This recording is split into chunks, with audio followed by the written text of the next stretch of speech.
آج میں آپ کو ایک کہانی سناتا ہوں کہ ہر سنی سنائی بات پہ یقین نہیں کر لینا چاہیے۔ چلے پھر سنتے ہیں۔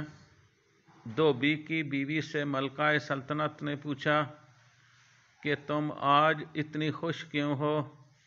دھوبی کی بیوی نے کہا، آج چنا منا پیدا ہوا ہے۔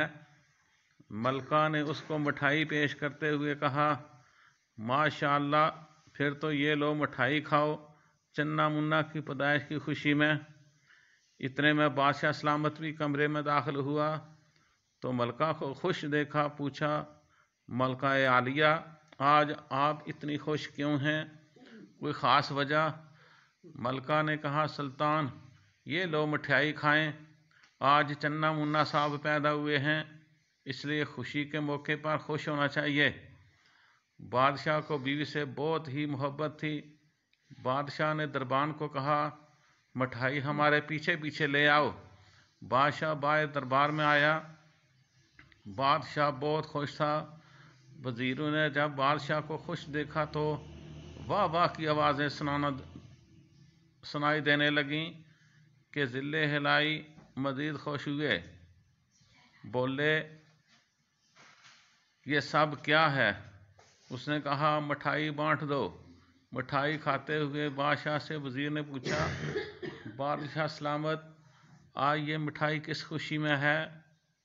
بادشاہ نے کہا، آج چنا منا پیدا ہوا ہے۔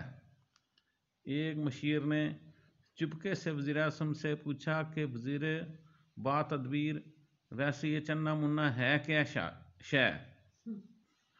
وزیر اعظم نے مونچھوں کو تاؤ دیتے ہوئے کہا، مجھے تو علم نہیں ہے کہ چنا منا ہے کیا بلا، بادشاہ سے پوچھتا ہوں۔ بادشاہ نے بتایا کہ چنا منا ویسے مجھے تو نہیں پتا، میری بیوی کو پتا ہے، چلے میں اپنی بیوی سے جا کے پوچھتا ہوں۔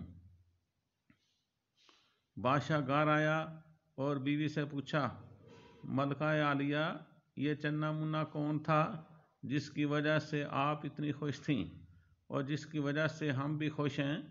ملکہ عالیہ نے جواب دیا، مجھے تو علم نہیں چنا منا کون ہے۔ یہ تو دھوبی کی بڑی خوشی تھی بیوی کی کہ آج چنا منا پیدا ہوا ہے، اس لیے میں اسے دیکھ کر میں بھی خوش ہوں، میں بھی اس کی خوشی میں شریک ہوئی ہوں۔ دھوبی کی بیوی کو بلایا گیا کہ تیرا ستیہ ناش ہو، یہ بتا کہ چنا منا کون ہے جس کی وجہ سے ہم نے پوری سلطنت میں مٹھائیاں بانٹیں۔ دھوبی کی بیوی نے کہا، چنا منا ہماری